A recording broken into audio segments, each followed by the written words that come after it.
Welcome back, guys. So this is kind of a unique kind of video for me to make, but I've been struggling to find video topics recently, and I wanted to talk about this anyway, so this is what I'm doing. What I want to figure out today is which out of these two devices, the Anbernic RG505 and the Retroid Pocket 3 Plus, find out which one of them is the better value. Now, the easiest way I could go about this is by just picking the cheaper one, which would be the Retroid Pocket 3 Plus.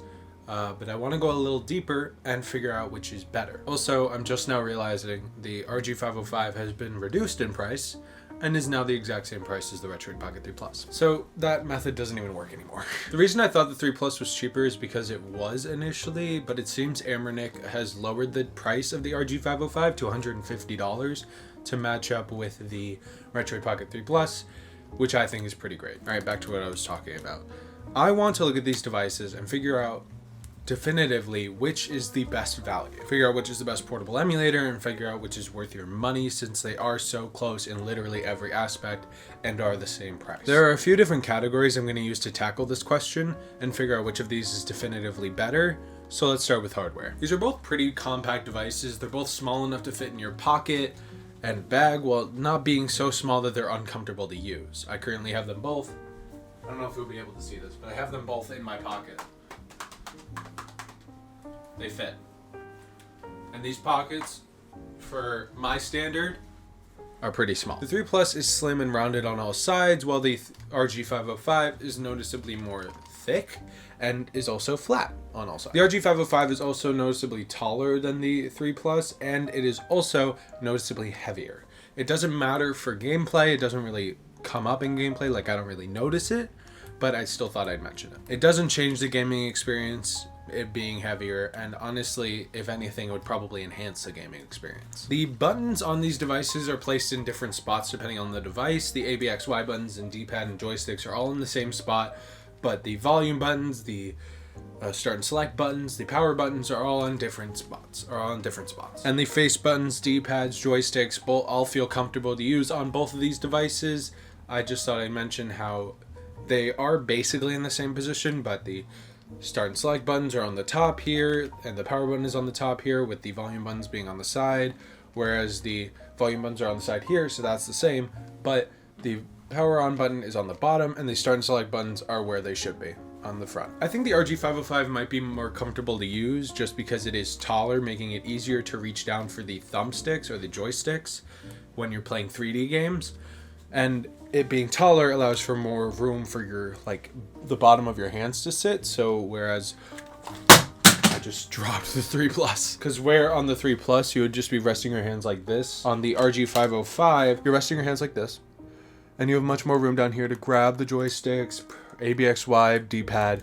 There's much more room on the RG505, and I think it's more comfortable. I do also think it's more comfortable because I don't have to reach as far down when playing 3D games, because I can use the joysticks that aren't that far down. And the flat sides are nice to rest my pinkies on, and the sides of my hands. When I do have to reach down on the 3 Plus, they aren't as comfortable. The sides aren't as comfortable because they are more rounded, but that is a compromise you have to make for the portability and kind of slimness of the device. The screens on both of these are really nice. The RG505 has a 4.95-inch OLED 960 by 544 screen resolution, while the 3 Plus has a 4.7-inch 750 by 1334 LCD screen resolution. So both have high numbers in their screen resolution, and for most consumers, that's all they need. But what do these screens actually look like? Comparing the two, the RG505 definitely is darker in terms of blacks because it is an OLED screen. The 3 Plus does look more saturated and white in comparison, but it's still a nice screen. It's kind of a toss-up between which of these screens I like more, just because I do like the OLED screen on the RG505 and how all the colors look and how the dark colors are darker than on the 3 Plus, but I also do like the kind of saturation on the 3 Plus screen to where it looks more like bright and the colors kind of pop more. I like how vibrant the colors are on the 3 Plus. I think I'd ultimately give it to the RG505 just because I do like how that OLED screen looks and I like how it displays all the colors, but the 3 Plus is in a very close second. Both of them have really good screens. I didn't mention this in my script, but I'm pretty sure this is the same screen as a PSP.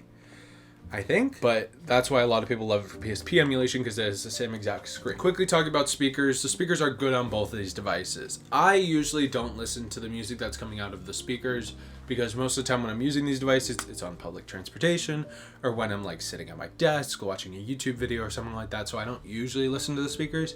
But from my experience, the speakers on these things have been great. Great for what these can accomplish, I should say. Moving on. All right, so we kind of went over it earlier when talking about the joysticks and face buttons, but let's really get into it. How do these feel to you? So the obvious difference here is going to be the flatter edges on the RG505 and the more rounded edges on the 3 Plus, but that's only one factor. The joysticks feel great on both of these devices, and using them to play a Nintendo 64 games or Dreamcast games for long periods of time does feel pretty good. But for people with like different sized hands, for larger hands, reaching down to grab these joysticks might be a little annoying when your pinky might literally be right there, and where your palm is resting could be very annoying when you have to grab down for the joystick. My hands are fairly large, I'd say, so it isn't super comfortable having to reach down on the 3 Plus trying to reach the joysticks, because they are kind of low on the device and kind of farther in on the device, so reaching down to grab them, my thumb has to kind of contort in a weird way. The RG505, I kind of have to do the same thing, but because the device is taller, that allowed them to put the joysticks higher up on the device, so when I contort my thumb, it isn't as uncomfortable. The button placement doesn't really matter, because all of the normal buttons that you'd use, the ABXY buttons, the joysticks, the D-pad, they're all in the same position on both devices, but I do think the placement of the start and slide buttons and the volume buttons on the 3 Plus is a little weird. It's not really a downside, because it's not really annoying or a pain to use or a pain to reach my thumb up or finger up and grab the top of the device to use them, but I do kind of wish they were in the normal spots where they are on most devices, like they are on the RG505, top corners and sides. I don't see why they're up here. I mean, it's not like, I'm not going to make a big deal out of it, but it is kind of annoying. Another quick mention is that the RG505 kind of has a slick but grippy back like the 3 Plus does, but like most Anbernic devices, they have these kind of grip, like rubber grip places here. So if you put this on a surface and the surface is like slanted, this will stay in place easier, whereas the 3 Plus will slide down. I just think that's pretty useful. It's like on every other Anbernic device ever released, but I do think it's kind of cool. The RG505 has shoulder buttons that are like kind of side by side, while the ones on the 3 Plus are like stacked. I think that's the correct term. And honestly, I think that these should have been flipped. The thickness of the RG505 would have lended itself really well to stacked shoulder buttons, like them being in the correct positions or the correct places. And the thinness of the RG505, the Retroid Pocket 3 Plus, probably would have made it better for the side-by-side shoulder buttons. Obviously, I don't want side-by-side shoulder buttons on any device. I do like these shoulder buttons because I like how they're laid out, and I do kind of dislike how they're laid out on here. But if we're gonna make one of these devices have side-by-side shoulder buttons and the other stacked, switch them. Why was this one side-by-side and this one stacked?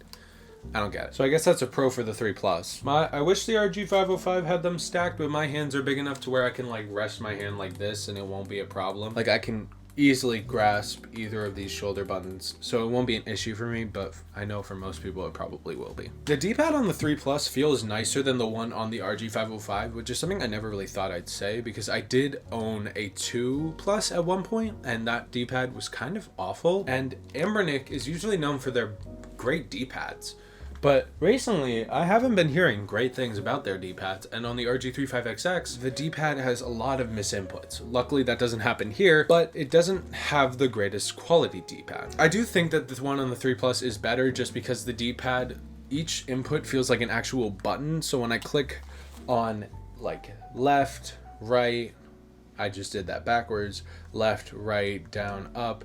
If I do down and left, I'm gonna be clicking like 2 inputs. Whereas this does kind of feel like the normal like ball joint mechanism or whatever that's called, which is not a negative, and for all I know, this could be using as well. I just do think the design of this one is much more satisfying to use for a device that's mainly centered around playing 2D games. I know they like to advertise it as being able to play 3D games, but come on, be real. It's not a big deal, but I do like clicky D-pads better just because I feel like I can trust them better. Like the D-pad on here, it's clicky. I feel like I can trust its input to be correct. This one on here, it's not like I don't trust it. It's just that when I do it, I get like no feedback, like at all. So I feel like I could press down on any of these and not know if I'm getting a correct input, which I always do, but it's just in the back of my mind. I do understand though that people like quiet things. People don't want their D-pad to be super loud. So, I mean, I get that people don't want clicky D-pads, but if you're going for the RG505 for being quiet, they're both like equally as loud in terms of triggers. So, I mean, it's not really quiet there. Personal preference should play a role in deciding which device you buy, but it shouldn't be a deciding factor. So if you do like a clickier D-pad, or if you like the Anbernic style D-pad, you might want to go for either one of these, but wait till the end of the video because I want the watch time. I will discuss this later when talking about software, but the 3 Plus does have a better launcher than the RG505, and the bare bones Android software that is on the 3 Plus when you get it is nicer than the one on the Anbernic RG505. That's not to say that the RG505 is a bad software experience or is like has a bad launcher, which I mean, it's debatable if it does, but I mentioned that to show that both of these devices have pros and cons when it comes to playing them. They both have pros and cons for every section, but this one especially, it's hard to say which is better, because I like the way the RG505 feels in my hands more than the 3 Plus, but I like the built-in launcher for the Retroid Pocket 3 Plus better than the one that comes in the RG505. The one that comes with the RG505 feels slow and outdated, and they have tried to update it recently, but it hasn't really done anything. And also the software on here feels like laggy. I'm not sure if it's just me, but like it's not really as responsive as the one on the 3 Plus. I'm gonna quickly discuss the grip. Where did I put it? Here it is. I'm gonna quickly discuss the grip for the Retroid Pocket 3 and 3 Plus that Retroid released, because I do feel like it is important to discuss when talking about hardware and comfortability of a device. It is $15 and the shipping will vary, but it adds a considerable amount of comfort to the gaming experience without making it flat on its sides. The top and bottom are still rounded, but the grips do add a considerable amount of thickness to the back of the device, making it much less pocketable than before. I'm gonna try and fit it in my pocket. It still fits in my pocket, so no need to worry. I mean, it does kind of like stick out like a sore thumb, but I mean, you can still fit it, so it's not that big of an issue. As I said, it's now much more comfortable to use, especially for 3D games. The joysticks are still low on the device, but this grip does add kind of like a bit of tallness. Is that the right word? A bit of height to the device. So reaching down for the joysticks doesn't feel as bad. My fingers still kind of contort like in an uncomfortable way, but I mean, this is very comfortable. So this puts me at a crossroads. I'll just say this. Out of the box, where did I put it? The RG505 is more comfortable out of the box, but with the addition of the grip, I think that this is more comfortable because it does have nice ergonomic grips where the back is kind of smooth and also has space for my thumbs to sit, kind of wrap around the device. But out of the box, it doesn't have that, and it's rounded and it's kind of uncomfortable. This one doesn't have any ergonomic grips, but it's thicker and wider, so I feel like it's more comfortable. Out of the box, this is more comfortable. With the added grip, this is more comfortable. It adds enough to where I would say it is more comfortable now, but you have to keep in mind that it will make it $15 more expensive, which is $15 more expensive than the RG505, which out of the box I would say is more comfortable. So you have to pick and choose. I was going to discuss this next, but this is a nice transition. They are the same price. They both retail for $150. Anbernic used to sell the RG505 for like $157, but then they changed it to $150 for some reason. It might have been because of Retroid in their launch, but I'm not sure if that's the reason. If it is, cool. But I mean, I'll never know. It says it's on sale for $150 and that the real price is like $157, $160. But these companies like Powkitty or Anbernic, they do it all the time to where they have a device. It's cheap, but they have it listed that it's like MSRP price is like way above what the normal price is. So that device might just be on sale forever. So you don't really have to worry about picking it up just because it's on sale. It's good that they're doing the same price, so choosing one or the other won't come down to just a price difference, but more so preference and like different factors. Unless you want the grip for the 3 Plus, in which it's $15 more expensive, but still, launching at the same price is great. In terms of battery life, I've never had them die on me while using them because I don't use them for such long periods of time, but I have looked at battery specs, so that's what we're going to talk about. The A3 Plus has a 4,500 milliamp hour battery, while the RG505 has a 5,000 milliamp hour battery. And Embernic claims the RG505 will give you up to 8 hours of battery life. I'd expect the same battery life from the 3 Plus, maybe just a little less because it does have a smaller battery, but I wouldn't expect that big of a difference because they both just run Android and play emulators, and they have the same internals, so it shouldn't be that big of a difference. But I do want to mention the RG505 runs Android 12, while the Retroid Pocket 3 Plus runs Android 11. I'm not sure how much of a difference that'll make. I don't use Android that often. I mean, I guess I do for these devices, but not like on a phone aspect, or I'm not that big into Android. So I'm not sure how much of a difference that'll make. I just wanted to mention it here. I do want to say that I've left these both in sleep mode in my bag for long periods of time, and they have died on me because I do kind of just forget they're there. If you're going to leave these in like a bag or something and you plan on leaving it in sleep mode, like while you're on a trip or something, just turn the device fully off. It's going to be dead when you try to turn it back on. Just turn it fully off. Make sure you saved in whatever game you're playing. It's not worth the sleep mode. But I have left these in my bag for the past few days, haven't charged them, and this one is at like 50%, and this one's at 30 because I have kind of been using it, so it's not that bad of a drain, but I have had them die on me over long periods of time. Okay, so software. I touched on this a little earlier, but let's go a bit deeper now. Like I said 20 seconds ago, the 3 Plus runs Android 11 and the RG505 runs Android 12, which, like I said, I'm not an expert in Android. I don't really care, so I don't know the difference. But Android 12 could hurt the performance, could be the reason why this performs kind of poorly in the Android interface. The 3 Plus gives you the option to only use their launcher on startup, which is great because it means you don't have to deal with the Android interface if you don't want to. And if you don't really care for Android apps or you just want to play emulators, I would say go for the Retroid launcher because it is a great launcher. But even just using bare bones Android on the 3 Plus is a smooth experience. I'm going to take this out of the grip now. It's snappy. The bare bones Android interface on the 3 Plus is snappy and the animations are smooth. It acts like just a regular Android tablet, which is what the RG505 does as well, but it's not as smooth. Anbernic does have their own launcher that you can launch into just by pressing this button on the home screen, but you can't launch into it like you can on the 3 Plus, where you can just launch straight into the launcher. You have to go through the Android interface and then launch the launcher. I wrote that in the script thinking that's true. I'm gonna make sure that it's true. I was gonna say that I'm glad that you can't just launch into the Anbernic launcher like the 3 Plus because the Anbernic launcher isn't that good, but it seems you can just launch into the Retroid launcher, to the Anbernic launcher, which kind of just makes my point seem stupid, but also the Anbernic launcher isn't that good, so why would you want to launch into it? They've updated it since launch, but if you're getting this device and you want to use a launcher, probably just use Daijisho. It's the one that everyone's been recommending. It's the one that everyone loves. I haven't personally used it, but it seems like it's great. So if you want to use it, if you want to get this device and you don't want to deal with the horrible launcher that comes with it, get the Daijisho launcher. This thing keeps vibrating. The Retroid launcher is really good though. It can launch your ROMs and you can customize where your ROMs launch from, like what emulator you use if you don't like the default one. It's not the most robust thing in the world, but for a launcher made by a company like Retroid, I'd say it's S tier. The Anbernic one is serviceable, but it's nowhere near the Retroid one.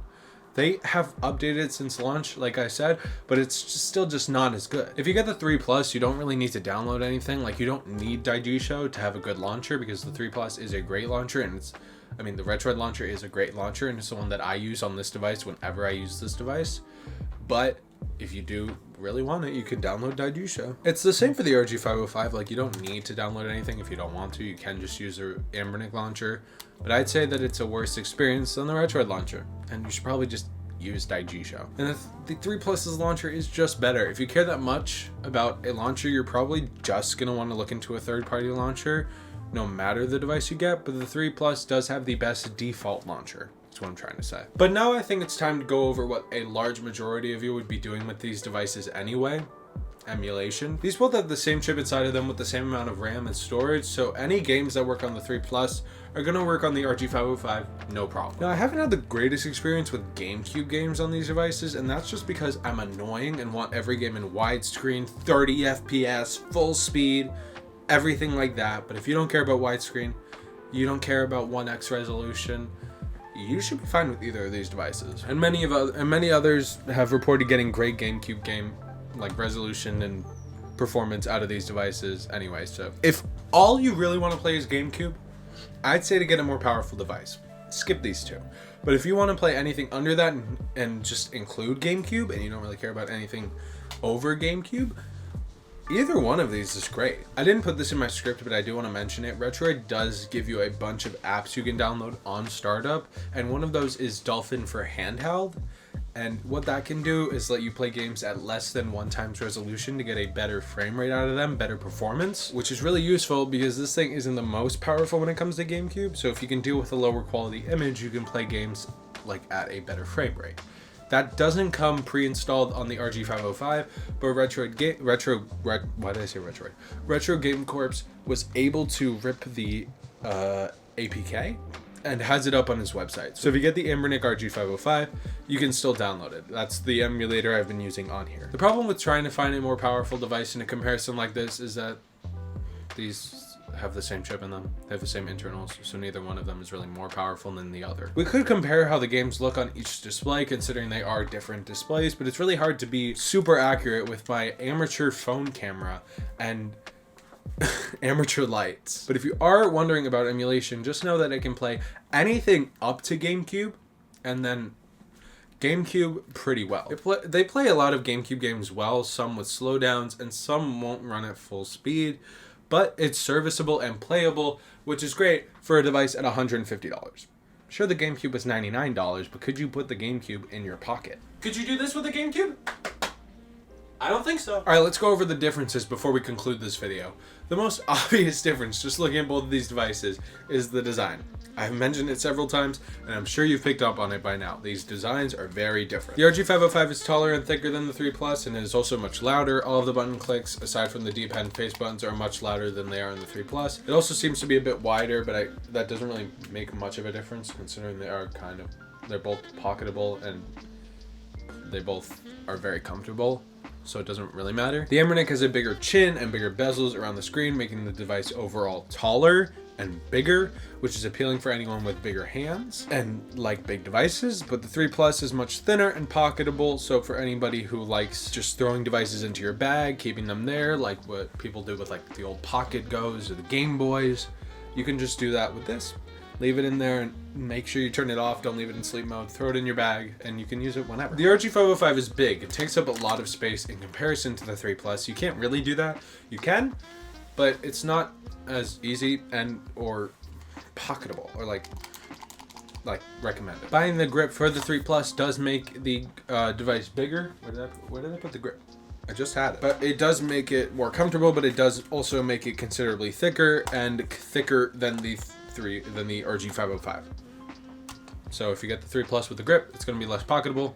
It's still kind of pocketable, but at the same time, it's not that pocketable. All right, so which is better? Now I could be annoying and just end the video by saying it comes down to personal preference, but I'm not going to do that. I think the better device to buy, drum roll please, is the Retroid Pocket 3 Plus. Let me explain. This wasn't an easy decision because I really like both of these devices. I just threw that on the floor again. This wasn't an easy decision because I do love both of these devices. I think they're great values and I think you wouldn't go wrong really getting either of them. But when looking at these devices in terms of how the average consumer would look at them, or at least the average consumer for someone who would buy this, I think the 3 Plus is just definitively better. During the first startup, like I mentioned before, it gives you a bunch of emulators and Google apps and stuff like that that make it super easy for you to just get in and start playing. Sure, you need to add your ROMs, but you need to do that on every device. So having the emulators right there for you to install right at the setup is really easy and great to have. Now they've been doing this since the 2, I think, since the Retroid Pocket 2. But it's nice that they've carried it over, and it's really, really useful, especially for someone who hasn't gotten into the portable emulation scene before.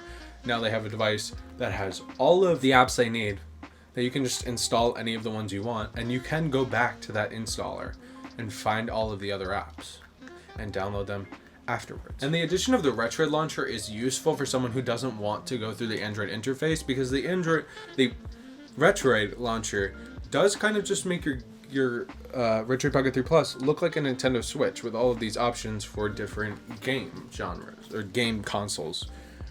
like how they're grouped. The RG505 is still a great device, and if this form factor is more appealing to you than the thinness of the Retroid Pocket 3 Plus, then I would go for it. I just think that this is an overall better device. But what do you guys think? Is there something I left out that might sway someone's opinion one way or the other? Make them strongly oppose the 3 Plus or strongly for the 3 Plus? Is there anything I missed? Leave it down in the comments below. And I'll see you guys next week for something talking about this stupid new Retroid device that they just announced. But that's for next week. I'll see you guys next week. Bye-bye.